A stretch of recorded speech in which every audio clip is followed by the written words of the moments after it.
Vamos lá? Vamos compartilhar da palavra um pouco? A minha esposa não pôde vir, porque nós temos uma célula toda quinta-feira. Então ela fica na célula e eu venho para cá para estar com os irmãos. Então eu agradeço a Deus e justifico a ausência da minha esposa. Nós vamos falar um pouco sobre o tema que vocês estão abordando, que é muito pertinente, sobre família. Família onde, irmãos? Qual é o lugar da família? Qual é o lugar da família? Então diga assim: a minha família está no altar do Senhor.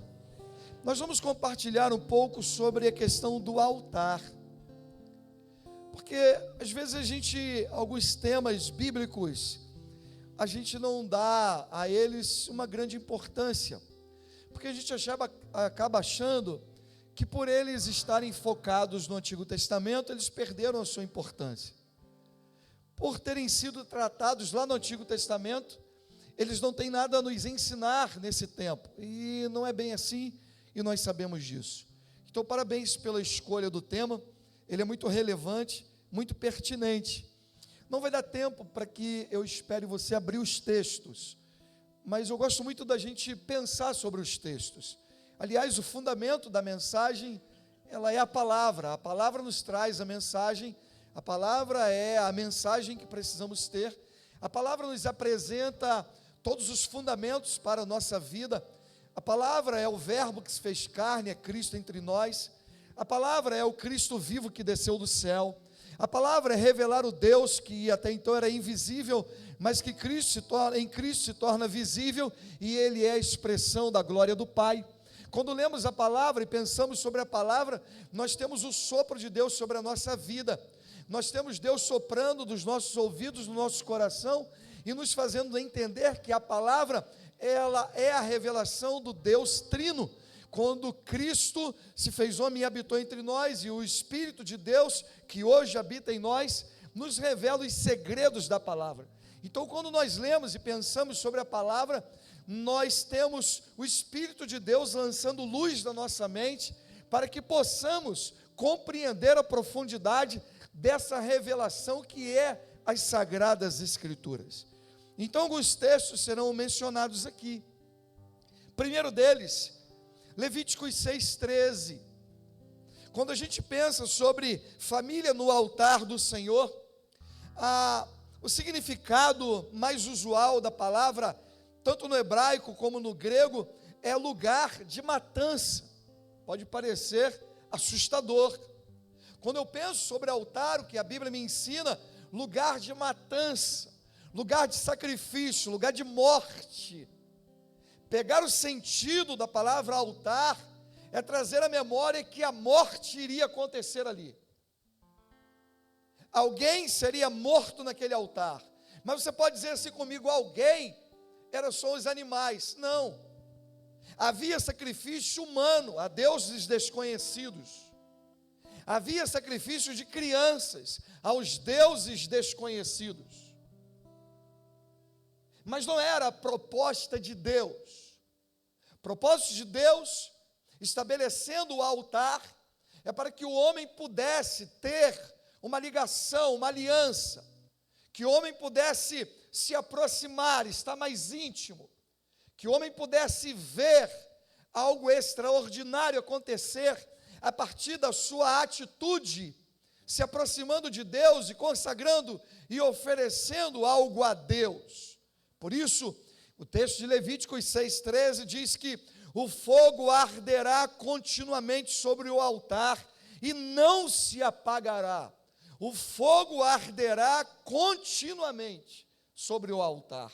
Se nós queremos ter a nossa família firmada no altar, se nós desejamos de verdade ver a nossa casa no altar, precisamos entender o sentido que ele nos remete, precisamos compreender o seu significado, a sua aplicação sobre as nossas vidas.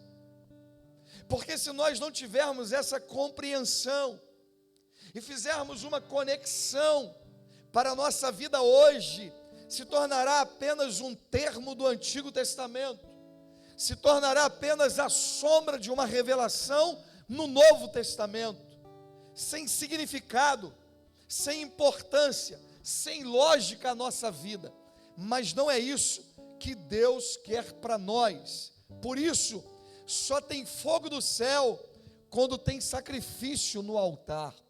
Queremos que a nossa casa seja incendiada pelo Espírito Santo, sim ou não? Levanta sua mão, sim ou não? Mas para que a nossa casa, a nossa família, os nossos filhos sejam incendiados pelo fogo do céu, é necessário que haja sacrifício sobre o altar. Indo para o texto de Gênesis capítulo 8, nós olhamos a vida de um homem que entendeu exatamente isso. E por entender essa prática, ele nos ensina alguns conceitos importantes no capítulo 8 de Gênesis. A partir do verso de número 15, nos diz assim: então Deus falou a Noé: sai da arca, juntamente com tua mulher, teus filhos e as mulheres teus filhos. Traze para fora todos os animais que estão contigo, de toda criatura, tanto aves como grandes animais, todo animal rastejante que se arrasta sobre a terra, para que nela se produzam frutos e frutifiquem e se multipliquem. Então Noé saiu, e com ele seus filhos, mulheres e seus filhos, e todo animal grande, todo animal rastejante, toda ave, tudo que se move sobre a terra, segundo suas famílias, saiu da arca. Então Noé edificou um altar ao Senhor, tomou de todo animal limpo e de toda ave limpa, ofereceu holocausto sobre o altar. O Senhor sentiu o aroma suave e disse em seu coração: não tornarei a amaldiçoar a terra por causa do homem, pois a imaginação do seu coração é má desde a infância, nem tornarei a ferir de morte todo ser vivo, como acabo de fazer. Vejam, Deus havia lançado o dilúvio, 40 dias e 40 noites, Noé está na arca, com a sua família. Deus viu que Noé era um homem justo e bom.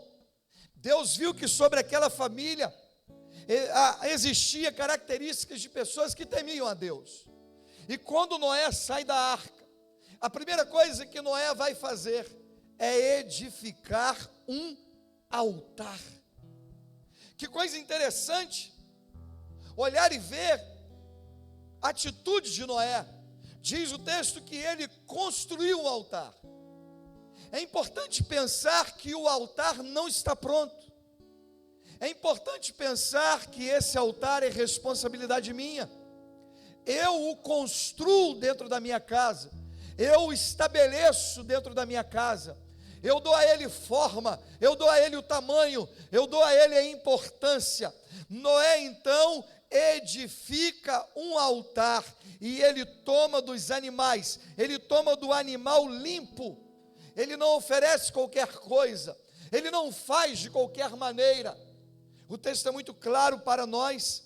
Todos nós estamos construindo um altar, nós somos construtores de altares, nós somos edificadores. Isso não se trata apenas de uma escolha, mas sim o reflexo daquilo que vivemos. Quando falamos sobre o estilo de vida de uma pessoa, nos referimos ao altar que ela está construindo, a maneira como caminhamos, como adoramos, como lidamos com o nosso ambiente familiar, demonstra o tipo do altar que temos na nossa casa. Se a nossa casa é um lugar que não nos remete paz, se a nossa casa é um lugar onde nós não temos a intimidade do Senhor à mesa, se a nossa casa é um lugar onde nós não construímos um laço de respeito, de fidelidade no nosso relacionamento, isso demonstra que o altar, ele está em ruínas, porque quem tem um altar edificado, quem tem um altar construído, preparado e coloca nele o sacrifício de maneira correta, limpa, santa aos olhos do Senhor, significa dizer que a sua casa está em ordem. A partir do estilo de vida e altar, se tornará evidente aos olhos do Senhor quais são as nossas prioridades, quais são os nossos amores, a quem de fato e quem de fato é o Deus que está nesse altar. Quando olhamos o texto descrito falando sobre Noé, a palavra edificar é construir com as próprias mãos. Somos responsáveis para construir com as próprias mãos o altar da nossa família. As nossas mãos que se levantam para adorar são as mesmas que precisam ser erguidas dentro de casa para construir e não demolir, construir o respeito, construir a aliança, construir o relacionamento sólido, construir uma vida firmada em Deus. Que as nossas mãos sejam tomadas pelo Espírito para serem mãos que edificam o altar ao Senhor. Amém? Por isso o apóstolo Paulo, ele vai dizer: eu oro e peço que os homens em todo tempo ergam mãos santas para abençoar. Os homens dessa igreja, ergam as suas mãos, em nome de Jesus, erga, bem alto, e diga comigo: as minhas mãos, repita, bem forte, as minhas mãos se levantam para edificar um altar ao Senhor. A minha família eu coloco no altar de Deus. Amém? É isso que Deus espera de nós. Noé edificou. Qual é o sentido de altar?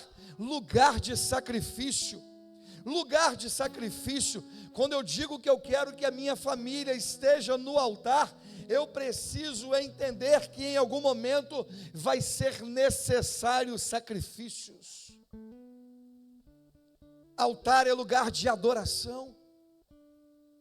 Adorar não é, dependendo do tempo em que eu estou vivendo, adoração não é símbolo da minha caminhada de vitória e de conquistas. Adoração é independente de, adoração não está vinculada às minhas conquistas e vitórias pessoais. Adoração é a atribuição do meu coração em reconhecimento a quem Deus é. Adoração e altar está intimamente ligado, porque foi isso que Abraão fez quando levou Isaque, e o texto diz que eles foram para adorar ao Senhor. Altar é lugar de relacionamento, lembrança da necessidade de correção de pecados. Quando um altar era erguido, ali também era consagrado ao Senhor para remissão de pecados. A minha casa é o lugar onde eu confesso os meus pecados. A minha casa é um lugar onde, quando necessário, eu ponho meu filho diante de mim, olho nos olhos dele e peço perdão pelos meus erros. Duro para mim um momento em que eu precisei fazer isso, porque em primeira instância eu olhei e disse assim: pedir perdão ao meu filho, eu sou pai. Pedir perdão ao meu filho, eu sou a autoridade sobre a vida dele. Pedir perdão ao meu filho, porque eu entendi que eu cometi um excesso, não vou fazer. Até que a minha esposa chegou, a mulher sábia, é uma coisa extraordinária, e falou assim: você percebeu que você errou? Eu falei: percebi. E ela disse assim: você vai pedir perdão a ele, não vai? Aí vem, cri. Eu falei: Deus está me quebrando. Falei: vou. Chamei o meu filho e pedi perdão a ele. Olhei nos olhos dele e disse: eu quero te pedir perdão. Eu estava com a razão, mas eu fiz de maneira errada. eu estava certo nessa cobrança que eu estava te fazendo, mas eu cometi o excesso, eu errei. E eu te peço perdão pelo meu erro, mas eu quero te dizer que como pai eu te amo tanto, e por isso eu te corrijo, mas esse amor não pode ser confundido com o excesso de rigor que eu tive com você. Me perdoe. Foi difícil, porque quebrar essa imagem que nós criamos, de que como pais nós nunca erramos, é uma imagem que Deus não nos ensina, é uma imagem que Deus não nos mostra ser a verdadeira, porque como pai Ele enviou o seu Filho para a remissão dos nossos pecados, que se fez homem como um de nós, o símbolo de humilhação. Quem somos nós para diante de um altar dizer, eu não vou pedir perdão, eu não reconheço, ainda que reconheço, eu reconheço que a minha autoridade supera qualquer sentimento de que eu tenha que pedir perdão. Isso não é verdadeiro, porque o altar nos mostra a necessidade de correção de pecados. Altar é monumento que recorda uma teofania, o encontro de Deus, a manifestação de sua divindade. Altar representa a mesa do Senhor. Altar é símbolo do próprio Cristo, quando Ele se entrega por nós, quando Ele é colocado como sacrifício para expiação de pecado. O altar que existia no Antigo Testamento, agora em Cristo, ele toma um outro vulto, ele toma um volume maior, ele assume um lugar de maior importância, porque se antes era um cordeiro, um animal sem defeito, agora é o Cristo ressurreto, que é colocado no altar, para que nele e através dele se cumpra todo o sentido, todo o significado e toda a importância do altar.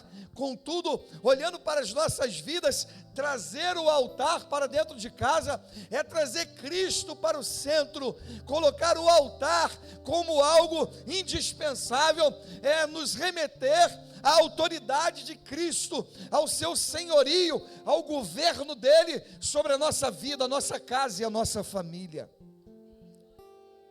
Existem alguns altares na Bíblia que eles nos trazem grandes ensinamentos. Entre eles o altar de Abel, que nos ensina sobre as primícias dedicadas ao Senhor, como é importante a família entender a necessidade de ver Cristo como primazia, de tê-lo em primeiro lugar, não só como um ponto de partida e de chegada, porque Ele é o início, o meio e o fim. Aliás, Ele é tudo para nós. Quando Abel, em Gênesis 4:4, vivendo tão perto da criação, ele entendeu que o Criador deveria ser adorado, espontaneamente ele entrega uma oferta ao Senhor, ele apresenta um altar diante do Senhor, ele apresenta um sacrifício diante do Senhor, e diz-nos o texto que ele trouxe das primeiras crias, ele trouxe as primícias, ele entendeu que a primeira parte é do Senhor. Queridos, a nossa família, ela precisa compreender que em primeiro lugar está Jesus, em tudo na nossa casa. Ele não é aquele que nós vamos entregar aquilo que sobra, se tiver um tempo, se der eu faço, se eu conseguir, eu chego a tempo, se der eu oferto, eu dizimo. Não, o altar nos remete às primícias, Ele deve ser adorado. E foi isso que Abel fez. Por isso em Hebreus 11:4, o testemunho sobre a vida de Abel nos ensina que através da sua atitude, a sua oferta ainda fala. A sua atitude ainda fala. O seu sangue ainda fala. Abel é lembrado, mesmo sem ter trechos na Bíblia longos, sem ter falas longas, mas o altar que ele ergueu, dedicado dedicando a primeira parte ao Senhor, foi o grande ensinamento deixado, um legado para que nós pudéssemos observar que Deus tem que ser o primeiro na nossa casa, na nossa família. É esse resgate do altar, é esse resgate da família reunida, é ensinar aos nossos filhos quem de fato Deus é, que o tempo que Ele tem de vida, o tempo dele para o dia a dia, como Ele vai usar do tempo, Deus precisa ser Senhor do tempo. Hoje a maior dificuldade que tenho ouvido e tenho percebido são aquelas quando as pessoas dizem: o meu tempo está escasso, eu não tenho mais tempo. Irmãos, Deus nos deu algo em igualdade. O dia tem 24 horas para todo mundo. Todos nós somos ocupados. A questão não é ser ocupado, a questão não é ter tantas coisas para fazer, a questão não é ser uma pessoa importante na sociedade, a questão não é se você é um comerciante, se você é um grande profissional, a questão não é se você é uma pessoa muito requisitada, a questão é o nível de prioridade que você dá a Deus na sua vida. Porque se de fato entendemos que esse altar das primícias, Deus está nele, eu apresento a Ele, então a primeira parte será do Senhor e não o que sobra. É muito comum algumas pessoas dizerem assim: eu hoje estou endividado, eu não consigo dizimar, hoje eu estou até aqui com o tempo, eu não tenho tempo para nada. Como que eu vou separar tempo para estar na igreja, para servir, para fazer isso, para fazer aquilo? A questão é que nós fomos comprometendo a nossa agenda, nós fomos colocando tudo na nossa agenda e fomos deixando de lado aquilo que é essencial. Nos comportamos muitas vezes como Marta e nos esquecemos de ser como Maria, aproveitar o momento em que Cristo está presente na nossa casa. Estava errado Marta trabalhar? Não. Era errado cuidar das coisas da casa? Não. Só que feito na hora errada, fora do tempo.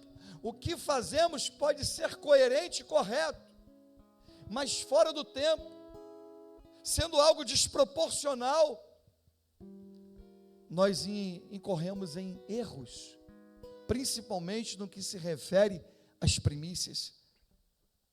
Como família, precisamos compreender a necessidade de dedicarmos a primeira parte ao Senhor em tudo. Ele precisa ser o primeiro, amém? Mas há um outro altar apresentado na palavra, nós acabamos de ler, de Noé, aqui no capítulo 8, no verso 20, quando diz que ele construiu um altar. E no verso 20, nós aprendemos, e você conhece a história, Noé é conhecido pela construção de uma grande embarcação. Noé é conhecido por construir a arca. Diante de uma ordem dada por Deus, ele constrói a arca e ele levanta um altar. Tanto a arca como o altar foram importantes. A primeira coisa que ele e sua família fizeram depois do dilúvio foi erguer um altar e oferecer um sacrifício. O que motivou aquelas pessoas a agirem daquele modo? Gratidão. O altar que Noé nos apresenta com a sua família é de gratidão, é ter um coração que reconhece os benefícios dados por Deus. Nós às vezes reclamamos muito mais do que agradecemos, nós pedimos muito mais do que devemos e merecemos. Se formos julgar por merecimento, nós nem estaríamos aqui. Louvado seja Deus, porque só temos o que temos, somos o que somos, estamos onde estamos, porque a graça de Deus em nós não é em vão. Mas nós precisamos olhar para o altar e encontrar nele ali a palavra gratidão depositada. Ensine os filhos a agradecer. Sejamos agradecidos nos pequenos gestos. A Bíblia diz que se nós não somos fiéis no pouco, nós não seremos no muito. Muitas vezes nós somos impedidos de desfrutar de coisas maiores, porque nas menores nós não somos gratos. Nós às vezes não alcançamos os lugares maiores, porque nos lugares menores ainda, nós não temos atitude de agradecer. Deus está olhando e querendo encontrar pessoas onde o coração é agradecido por tudo que Ele tem feito. Noé, com a sua família, ele nos ensina a agradecer, ele edifica, ele consagra, ele apresenta, ele põe um animal limpo, ele nos ensina a entregar o melhor, a apresentar a Deus o melhor. Gratidão. Estavam felizes pela salvação. Irmãos, hoje nós temos vivido um pessimismo tão grande. É como se nós fôssemos um povo sem esperança alguma. Nos esquecemos que a alegria do céu, ela não depende dos resultados da terra. Nos esquecemos que o céu, ele não entra em crise. Nos esquecemos que o céu não deve nada ao mundo terreno. Nos esquecemos que nós já recebemos de maneira antecipada a maior riqueza que um homem pode ter. Nós recebemos a herança eterna. A Bíblia diz que nós já estamos assentados com Cristo. A Bíblia diz que nós somos herdeiros e co-herdeiros juntamente com Cristo. A Bíblia nos ensina que nós fomos tirados do reino das trevas e fomos levados para o reino da luz. A Bíblia nos ensina que o maior bem dessa vida que temos, ele nos acompanhará para a eternidade, que é a nossa família. Sejamos agradecidos. Nós não somos como quem vive sem esperança. Nós não somos como quem foi derrotado e vencido. Aquilo que para mim e para você pode ser símbolo de uma derrota nessa vida, ela não pode jamais apagar, ela não pode jamais esconder e tirar de nós a maior conquista que já foi realizada e delegada sobre nós na cruz por Cristo Jesus. Nós somos chamados o povo da esperança, o povo da alegria, o povo do contentamento. Por isso nós lemos o Salmo de número 100, celebrai com júbilo ao Senhor todos os moradores da terra, apresentai-vos diante dele, com salmos, com hinos, com danças, com louvores, com instrumentos, sabei que foi ele e não nós que nos fez o seu povo. Se alegre nele, tenha um contentamento nele, seja grato a ele em todo o tempo, amém? Eles estavam felizes, e nós que estamos felizes por ter sido salvos por Cristo, será que não deveríamos expressar a nossa gratidão através da nossa vida, da nossa família? Ensinar os nossos filhos a agradecer, ensinar os nossos filhos a orar agradecendo a Deus, ensinar os nossos filhos os pequenos gestos de gratidão, de bondade àqueles que por eles fazem alguma coisa. Mas há um terceiro altar, que está em Gênesis 22, verso 9, o altar de Abraão, um altar de fé. Quando olhamos para a vida de Abraão, Abraão foi um dos maiores edificadores de altares do Antigo Testamento. Está descrito em Gênesis 12, 7, 8, 13, 4, 18, 14, 20, 15, 9, 21, 33, 22, 9. São referências onde Abraão, ele edifica um altar. Quando nós olhamos para esse texto de 22, verso de número 9, que é uma passagem que você conhece, quando nos ensina, tendo ele chegado ao lugar que Deus havia mostrado a Abraão, este edificou o altar e arrumou a lenha, depois amarrou seu filho, Isaque, e o colocou em cima do altar, sobre a lenha. Ele arrumou. Nós precisamos arrumar o nosso altar. Nós precisamos organizar o altar da nossa família. Esse altar precisa ser de fé e de uma entrega plena. Há muitas pessoas e famílias que não querem entregar o seu Isaque. Abraão não foi chamado pai da fé por ter pedido um filho. Abraão só foi chamado pai da fé depois de ter devolvido ou ter a atitude de devolver o milagre que ele recebeu. Milagre não é para a gente segurar com as nossas mãos como se fosse o bem maior. Milagre é para que Deus seja exaltado. Milagre é para que o nome dele seja glorificado. Milagre é para que nós nos lembremos que quem é o autor dele será sempre maior do que o milagre na nossa vida. Quando Abraão é chamado pai da fé, é porque ele entendeu que o milagre que foi Isaque, e Deus foi muito claro dizendo: o teu único filho a quem tu amas. Deus não nos pede nada que não nos custe alguma coisa. Por isso, entender que o altar da nossa casa é um lugar de entrega, é um lugar de sacrifício, é um lugar de demonstração de fé, de obediência, de submissão a Deus. As maiores coisas de atitude de fé na nossa vida, Deus nos pede dentro de casa. Tratar a esposa, tratar o marido, tratar o filho tratar o pai.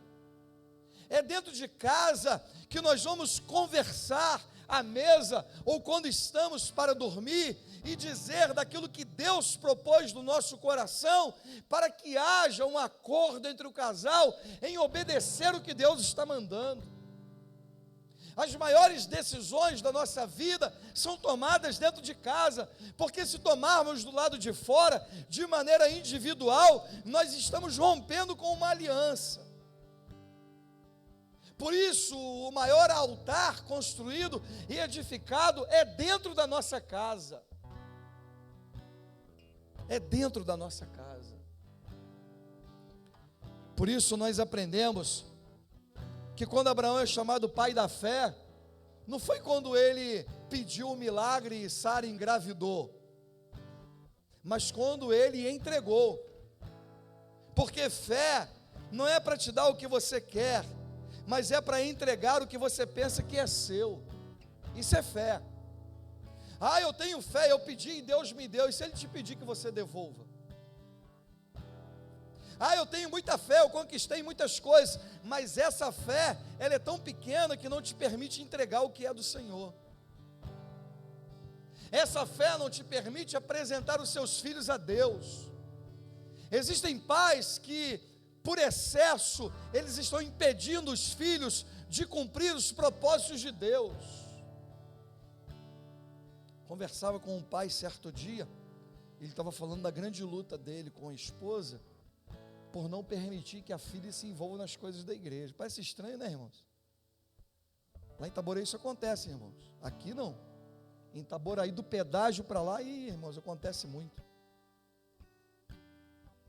Parece um contrassenso, quando a nossa alegria e prazer deveria ver os nossos filhos no altar. Nós às vezes temos mães querendo blindar o filho, pais querendo blindar os filhos. Nós temos pais projetando nos filhos uma carreira que eles não tiveram profissionalmente, e quando na verdade o primeiro chamado do filho é para andar com Deus, o primeiro chamado do filho é para servir a Deus, para que as demais coisas sejam acrescentadas. A primeira entrega que um pai ou a mãe tem que fazer com o filho não é a carreira profissional, é aos pés do Senhor, para que, servindo ao Senhor, eles tenham intimidade com Deus e descubram na revelação de Deus qual é o lugar que Deus tem para eles no mercado de trabalho. Nós estamos fazendo um caminho inverso. Nós estamos projetando no filho aquilo que gostaríamos de ser. Quantos pais agem assim? Meu filho vai ser jogador de futebol, eu não consegui, ele vai conseguir. Meu filho vai ser advogado, meu filho vai ser médico, meu filho vai ser um professor, meu filho vai ser isso, projetando no filho que não conseguiu ser. Calma, meu irmão. Precisamos entender, seja para o pai e a mãe também, precisamos entender que o primeiro projeto e o maior de todos é que os nossos filhos andem com Deus e sejam amigos de Deus, e as demais coisas vos serão acrescentadas.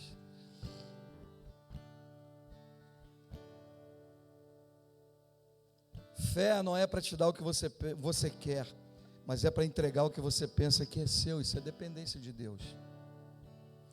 Quando disse que Deus põe Abraão à prova, Deus estava trazendo através da vida de Abraão nesse testemunho, para que todos pudessem entender que é possível um homem ser tão fiel a Deus, que nem mesmo seu próprio filho, ele se nega a entregar ao Senhor.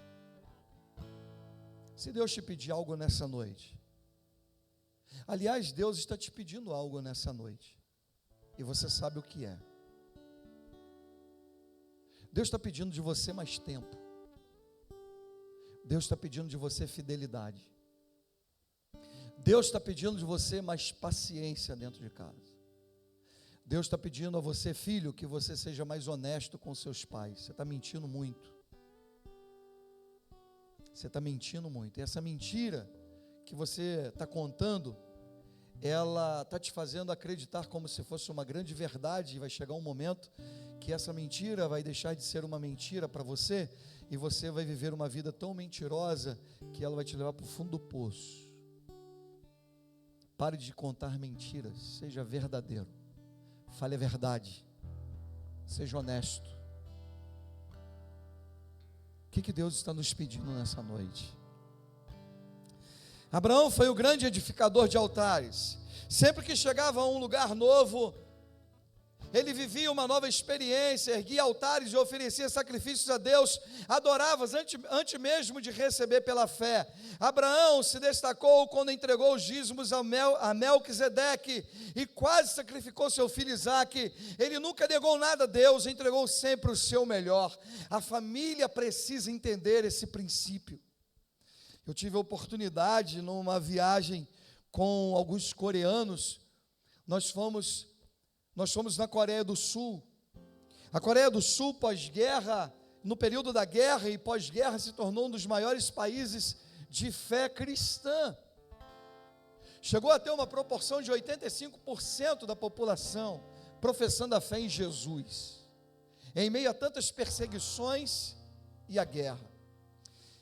Quando nós estávamos lá conversando com um guia, ele nos levou a um parlamento, um lugar muito bonito, um bosque, um verdejante bonito demais, e as bandeiras ali estiadas, e ele disse para nós e contou-nos uma história de um casal, de uma família missionária. Ele disse, aqui nesse lugar, era um lugar de execução, no período da perseguição. Cristãos eram perseguidos e trazidos para cá. Aqui existiam grandes valas, e eles eram colocados na beira das valas, e era feito um pedido a eles: neguem a sua fé em Jesus. Se você negar, você vai sobreviver. Se não negar, você será executado. E muitos foram executados. E ele conta que um casal de missionários, com seus filhos, foram pegos, foram levados para aquele lugar, e quando chegaram próximo daquela vale, estavam ali os filhos juntos, e aqueles homens diziam: negue a sua fé, negue a Jesus e vocês viverão. Neguem, nós liberamos vocês. Não precisam perder a vida, seus filhos serão executados, basta vocês negarem. Aquele casal de missionários abraçam os filhos por trás, põe a mão no seu rosto, nos seus olhos, e diz para os filhos: fechem os olhos, porque hoje nós vamos cear com Jesus. Fechem os olhos, hoje nós vamos cear com Jesus. E começam a cantar uma canção, e são executados. Mas eles entenderam a profundidade, eles entenderam a importância de continuar firmados em Jesus. O altar era um símbolo de que Deus estava no centro da vida da família, era um lugar de oração, de gratidão e de consagração. Aquela família, como tantas outras famílias missionárias, até nos nossos dias, elas compreendem que elas estão diante de um altar todos os dias. Irmãos, nós estamos diante de um altar todos os dias, e esse altar nos leva à adoração, a uma fé constante, a uma entrega sem reservas. É o altar das primícias, é o altar de glorificar e exaltar o nome do Senhor, e Ele está dentro da nossa casa. Mas nós temos um outro altar. Por último, está aqui em Gênesis 26, 25. Não por acaso seu filho Isaque, ele de tanto ver e ouvir e saber os feitos dos seus pais, e principalmente do seu pai, olha o que Isaque faz no capítulo 26, verso 25. Então Isaque edificou ali um altar e invocou o nome do Senhor. Que coisa extraordinária! Nós vemos agora um filho seguindo o exemplo de quem? Do pai. Mas poderia ser o exemplo da mãe, perfeitamente. Como é interessante a gente olhar e ver que os nossos filhos, eles reproduzem comportamentos. Como é importante a gente observar que os nossos filhos, eles podem perfeitamente dar continuidade a algo que Deus começou na nossa vida.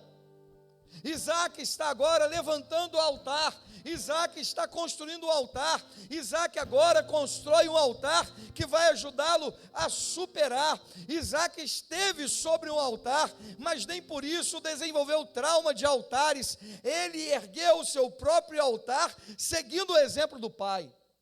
Que observação interessante. Isaque poderia dizer: eu fazer altar? Meu pai me levou para lá e eu quase fui morto por um punhal, quase o meu sangue foi derramado, eu não quero saber disso não.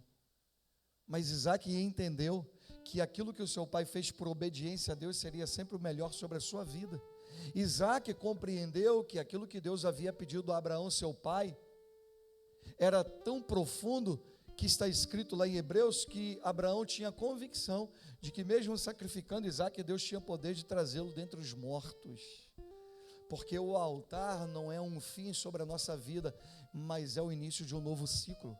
Entender que o altar que Deus está requerendo de nós não é para finalizar a nossa vida, mas é para iniciar um novo ciclo. Quando eu entendo que Deus está mandando eu levantar um altar no meu ambiente familiar, não é para minha condenação, para minha destruição, não é para a morte, não é para abortar sonhos, mas é para que através deste altar Deus inicie algo novo. Há algo novo de Deus sobre a sua família, há algo novo de Deus dentro da sua casa. Se até esse momento você andava descontente, se até esse instante você olhava para a sua casa sem muita esperança, perdendo a alegria, o contentamento e o prazer, hoje você sai daqui com uma convicção, dizendo: eu vou erguer um altar na minha casa, eu vou construir com as minhas mãos, eu vou colocar a lenha e eu vou pedir ao Senhor que ateie fogo do céu, porque eu quero que a minha casa, ela viva experiências profundas com Deus. Deus fala através do altar. Isaque fez isso. Não foi fácil adorar, ofertar diante de tantas lutas.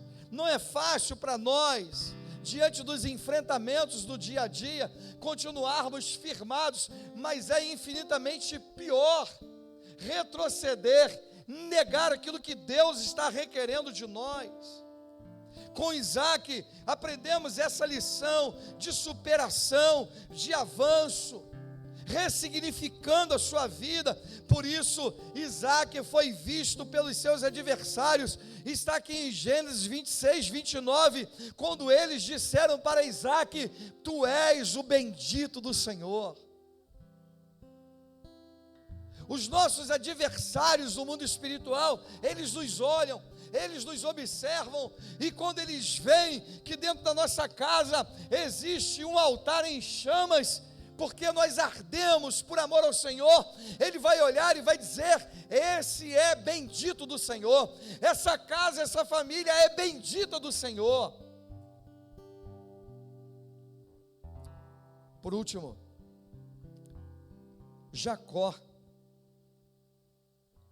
Em Gênesis 28, 18 a 22, Jacó é alguém que também levanta um altar. E esse altar que Jacó levanta, ele faz um voto, ele comprometeu-se a servir a Deus, a devolver fielmente ao Senhor. E como resultado foi grandemente abençoado e também abençoou. O altar de Jacó é um altar de comprometimento com Deus, de engajamento, de envolvimento. Nós precisamos retomar o nosso senso de missão como família. Nós precisamos compreender o que Deus quer gerar na nossa família. Nós não somos famílias que andam como não sabendo para onde vai. A nossa casa não é um lugar de desordem. A nossa casa não é um lugar onde somos nós que mandamos e fazemos do nosso jeito. A nossa casa é um lugar onde Deus governa, onde Ele está presente, onde Ele tem prazer em estar, onde Ele revela a sua presença, onde Ele é exaltado e glorificado. A nossa casa precisa ser um ambiente favorável à manifestação do Espírito de Deus. A família não pode perder o seu senso de missão. Como diz uma frase, um pensamento da liderança: quando o líder não sabe para onde vai, todos os ventos lhe são favoráveis. Quando uma família não sabe para onde vai, todos os ventos lhe são favoráveis. Será que já temos família hoje orando a Deus e pedindo que deu um bebê ao borne? Eu não sei, né? Porque hoje a loucura é tão grande que já está tendo briga jurídica. Vocês sabiam disso? Briga jurídica. Esses dias estava passando um flash de uma discussão numa fila, porque uma mulher chegou com um bebê ao borne e queria o primeiro lugar porque ela estava com uma criança no colo. As famílias estão adoecendo, a sociedade está adoecida, ensandecida. Perder o senso de missão é perder a direção. Perder o senso de missão é não saber o alvo, não saber para onde vai, não saber o que quer, não saber aquele que dirige a sua vida. Por mais que Davi tenha errado, mas Davi foi aquele que foi chamado segundo o coração de Deus. E em Atos há um depoimento sobre a vida de Davi, dizendo: tendo Davi servido ao Senhor em sua geração, ele serviu aos propósitos de Deus. Que nós venhamos a resgatar o nosso senso de missão como família.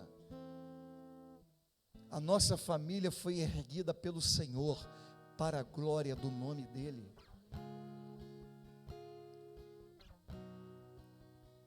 Deus quer e Ele se compromete conosco e se alegra quando nós nos comprometemos com Ele. Este é um belo pensamento.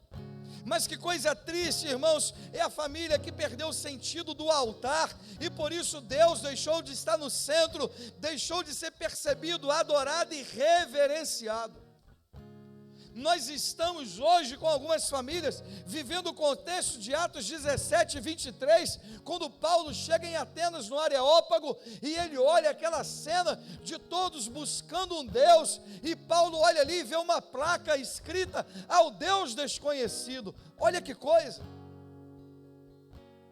Porque era mais ou menos assim: a pessoa chegava lá e dizia assim: você já tem o seu Deus? Já, eu coloquei aqui a placa. Ah, legal, então esse aí eu não posso usar o nome não. Você já tem o seu Deus? Já, eu e a minha casa, nós botamos a placa aqui: é o Deus Lua, o Deus Sol, o Deus Íris, o Deus água, o Deus estrela, o Deus vendo, uma infinidade de deuses.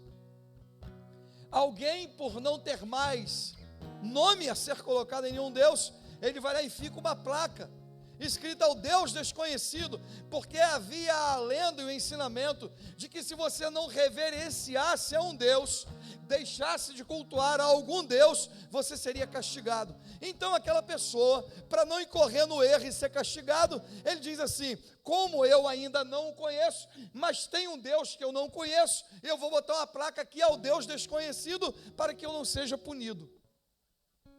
Quantas pessoas estão mais ou menos nessa linha? Ao Deus desconhecido, eu não o conheço, eu não tenho contato com Ele, eu não tenho intimidade com Ele, Ele não é conhecido na minha casa e na minha família.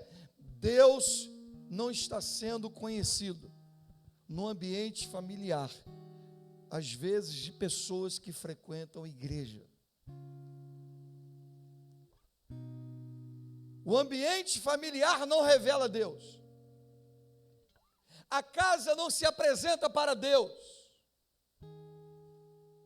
Não há uma construção de altar em casa para Deus. É como se essa placa estivesse em algumas casas ao Deus desconhecido. Eu não conheço, não tenho intimidade com Ele. Não é íntimo para mim. Mas nós precisamos começar a ver algo novo. Nós precisamos entender que o Senhor, Ele está restaurando, construindo, ressignificando os nossos altares. Por isso Deus disse ao rei: põe em ordem a sua casa. Você vai morrer, mas põe em ordem a sua casa. Não seja como Eli, que era sacerdote, mas a sua família não estava em ordem. Seus filhos morreram, ele morreu. Mas seja como Samuel, que estava dentro do mesmo ambiente, mas o quarto de Samuel era diferente, a vida de Samuel era diferente, a devoção de Samuel era diferente, o olhar de Samuel para Deus era diferente. E Samuel aplica isso na vida dos seus filhos, aplica isso na vida familiar, e por isso foi um dos maiores profetas de Israel. Deus quer que a nossa família seja restabelecida em torno do altar. Deus quer que a nossa família pegue com as próprias mãos e reconstrua o altar, repare o altar, estabeleça um altar em casa, no ambiente familiar. Precisamos concluir dizendo que quando pensamos em altar, pensamos em adoração, gratidão, fé, superação, compromisso, entrega, reverência, dedicação total, senso de missão. Quantas coisas expressamos quando cultuamos ao Senhor com a nossa vida. Como está o seu altar? Há sacrifício, há entrega. Lembre-se, o que Deus deseja em adoração é a nossa própria vida. O que Deus quer que seja colocado nesse altar é o nosso coração, a nossa casa, a nossa família, e por isso nós precisamos começar algo novo e começar agora. Posso ouvir um glória a Deus? Agora. 1 Reis 18:30, então Elias disse ao povo: cheguem para mais perto de mim. Cheguem para mais perto de mim. Eu quero parafrasear aqui Elias, dentro do contexto, os profetas de Baal, capítulo 18, versos 30 a 32. Cheguem para perto. Deus está dizendo: se aproxime do altar. Você está longe do altar, não existe adoração. Há quanto tempo você não adora? Há quanto tempo não quebranta a sua alma? Há quanto tempo não exercita a fé? Há quanto tempo não jejua, não entrega, não oferece o melhor da sua vida? Aproxime-se, chegue mais perto do altar. Todos chegaram mais perto de Elias. E ele começou a fazer o quê? Que ele começou a fazer? Consertar o altar do Senhor Deus. Chegue para perto. Comece a consertar o altar. comece a botar a pedra no lugar. Comece a arrumar a lenha. Começou a consertar o altar do Senhor que estava derrubado. Coloque a lenha. Deixa tudo preparado. E ele diz no verso 31, ele pegou 12 pedras, uma para cada um das 12 tribos que tinham o nome dos filhos. Repita comigo, tinha o nome dos filhos. Preste atenção aqui. Cria essa cena aqui. Feche seus olhos assim por 5 segundos. 5 segundos. Imagine você dentro da sua casa com a sua família agora. Imaginou? Continue mais 5 segundos. Vamos construir o altar. Pega a pedra. Crie o altar. Mais 5 segundos. Pega a lenha. Ponha no altar. Abra os seus olhos. Caminha comigo. Você então agora está restaurando, chegou mais perto, restaurando o altar, pegou as pedras e cada uma delas com o nome dos filhos. Ou seja, traz os seus filhos para o altar, põe a sua família diante do altar. Não adianta, irmãos, não é o suficiente olhar para a minha vida e dizer assim: eu sou um crentão, mas a minha esposa não ora comigo. Eu sou muito crente como mãe, mas a minha filha não ora comigo. Eu sou muito crente como filho, mas eu não oro com o meu pai, eu não abençoo o meu pai.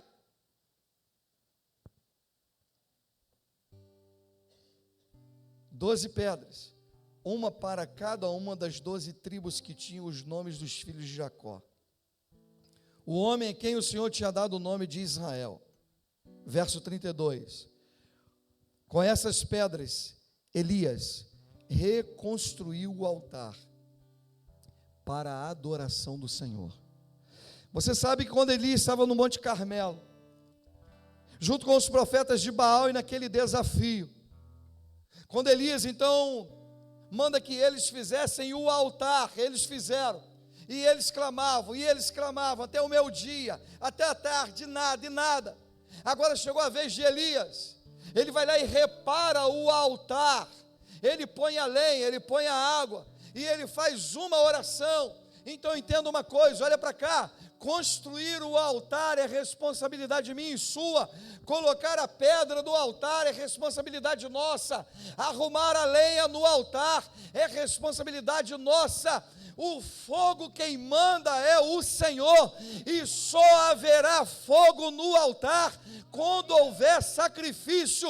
Esse altar que está na sua casa só será incendiado pelo Espírito de Deus quando ele for restaurado, quando ele for arrumado, quando for colocado em ordem, quando for o altar de obediência, de adoração, de submissão, do cumprimento da missão, de uma família que busca o Senhor, que consagra o Senhor, que invoca o nome do Senhor, e Ele é o centro de todas as coisas. Essa noite, esse momento, é o momento de restaurar o altar. E é com você que eu quero orar. Você que quer restaurar o altar, é hora de colocar a nossa casa em ordem. Eu te convido a ficar de pé em nome de Jesus.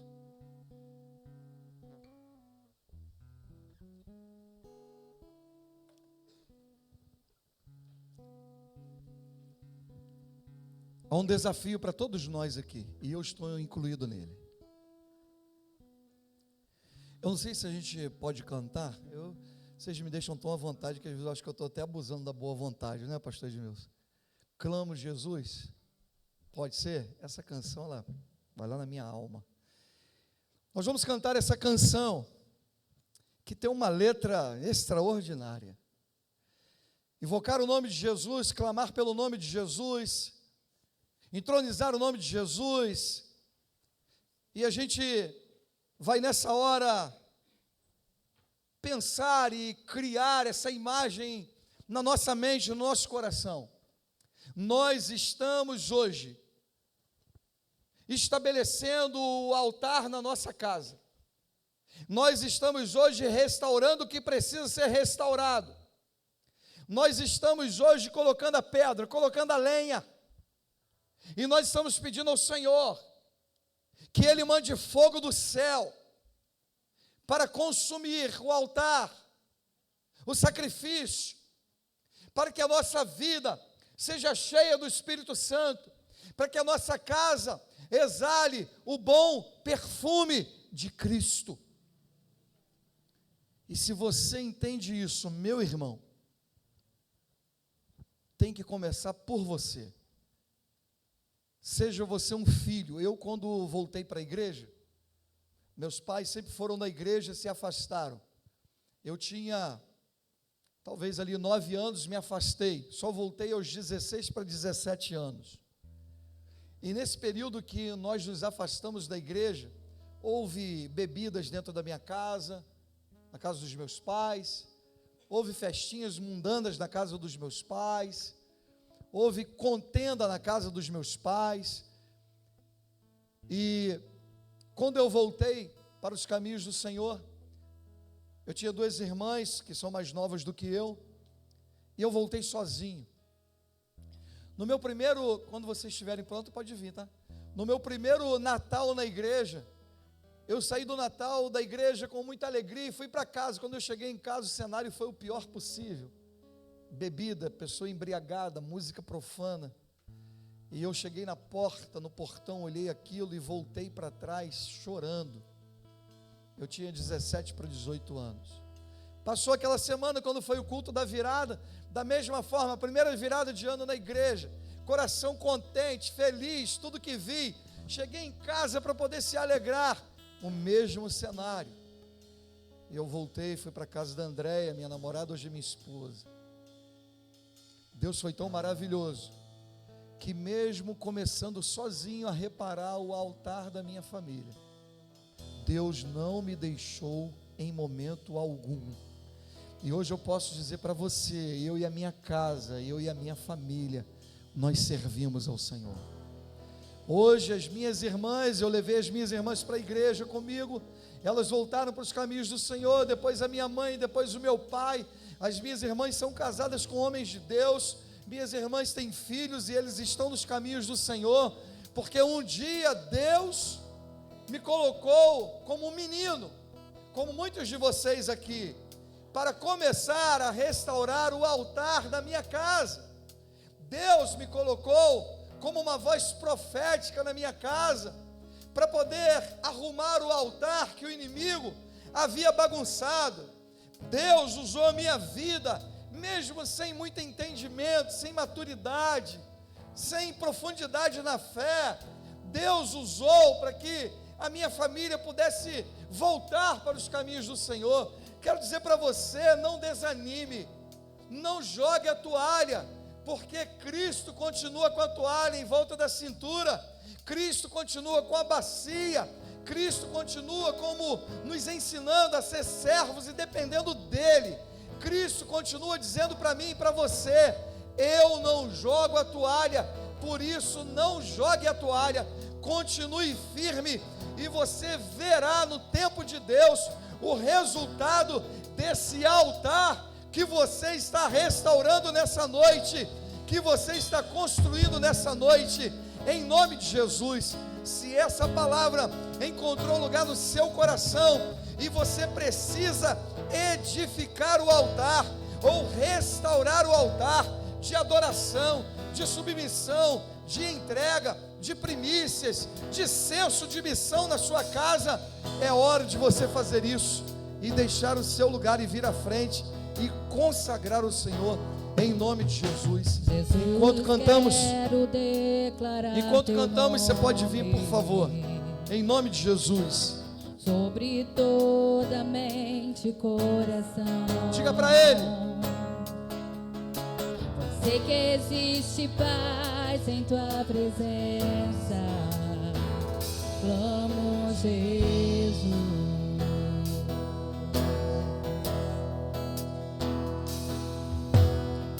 Eu quero declarar teu nome, quebrando os vícios dessa geração. Quebrando os vícios dessa geração. Erga as tuas mãos e declare, diga: declaro que a esperança, declaro que a esperança e liberdade. Sim, eu clamo Jesus. Eu clamo, Jesus, Jesus. Teu nome é cura. Diga, querido, é É poderoso. poderoso. Teu nome é vida.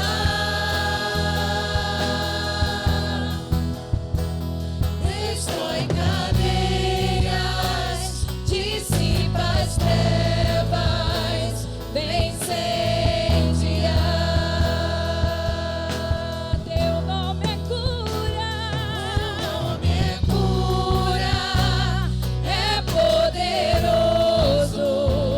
Teu nome é vida.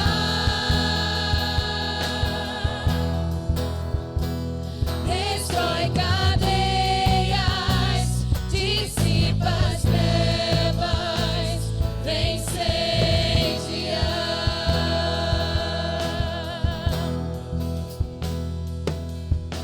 Jesus, quero declarar teu nome sobre todo mal e depressão, ansiedade, medo, saio agora, como Jesus. Teu nome é cura. É poderoso. Teu nome é vida.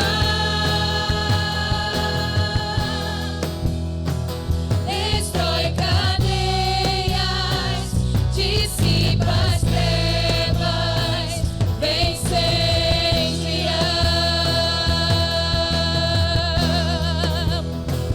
Teu nome é cura. É poderoso. Teu nome é vida.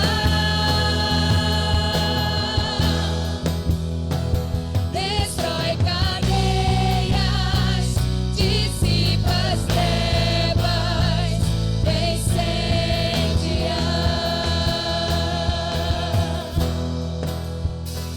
Aleluia. Nós vamos orar. Eu quero te encorajar, querido. Por mais difícil que seja, ou por melhor que você esteja vendo hoje, vigie o altar, para que o inimigo não venha interromper o seu culto, a sua aliança com Deus. Se você tem algo a colocar diante dele, sai do seu lugar. Talvez um pedido de oração por uma família amiga, talvez por uma enfermidade que assolou a família, talvez por uma crise conjugal que você sabe que está acontecendo. É hora de você colocar diante do Senhor. Talvez por um filho que está distante. Irmãos, é tempo de edificar altares ao Senhor, em nome de Jesus. Aleluia. Oh Deus, sobre a nossa família, nós clamamos pelo santo nome de Jesus. Declaro pelas ruas, Pelas ruas, o nome de Jesus. sobre a escuridão, Sobre a escuridão, Ele vai trazer a sua luz. sobre tua família, Sobre tua família, clame o santo nome Jesus. oh Deus, muito obrigado por esta noite, quando nós temos a oportunidade de edificar um altar ao Senhor, reparar o altar, colocar as pedras no lugar, colocar a lenha no lugar, nos aproximarmos dele e clamar pelo teu nome, pedindo ao Senhor que mande fogo do céu, que incendeie esse altar, incendeie a nossa vida, a nossa casa, a nossa família, nos enchendo de paixão pelo teu nome, enchendo a nossa casa de amor, enchendo a nossa casa de paz. Manda fogo do céu e queima todas as impurezas, tudo que é mal, toda palavra contrária, todo pessimismo, toda ansiedade, todo medo, todo jugo do pecado, toda escravidão de Satanás, seja repreendido na autoridade do nome de Jesus. Manda fogo nesse altar e lança por terra toda depressão, todo encantamento, toda síndrome do pânico, todo complexo de inferioridade, todo abuso sofrido, seja ele de ordem física, moral, social, familiar.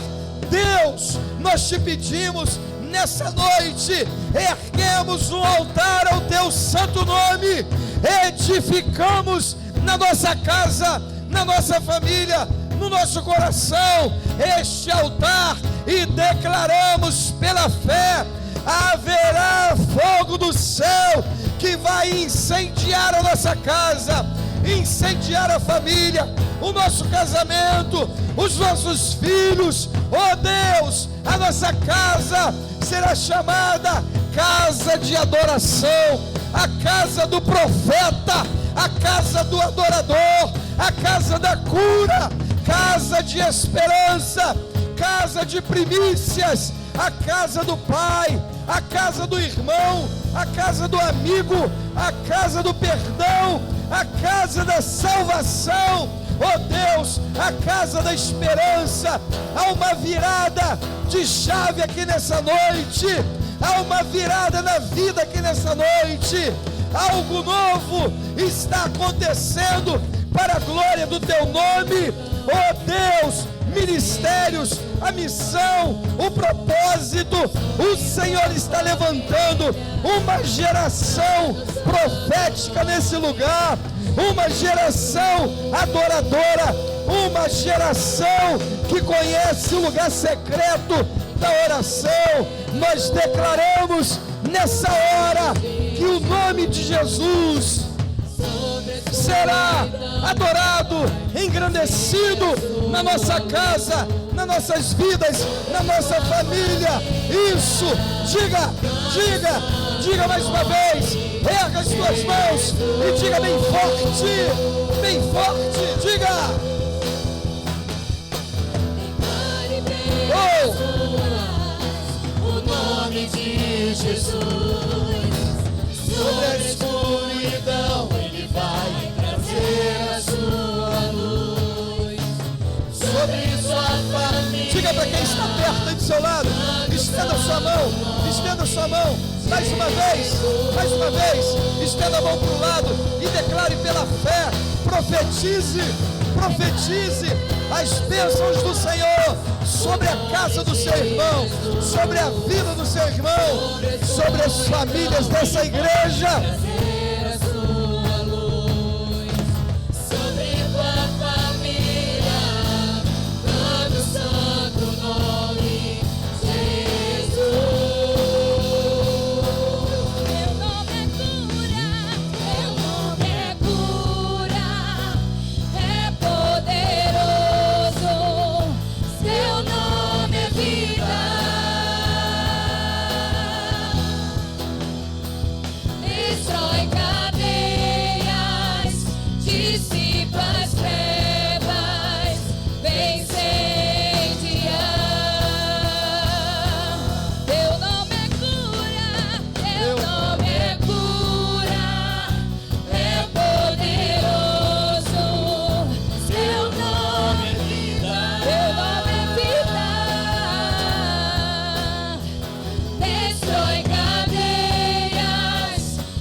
Amém.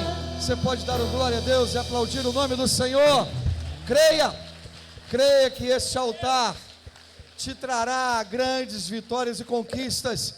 Este altar te aproxima do Senhor e edifica a sua vida, a sua casa e a sua família.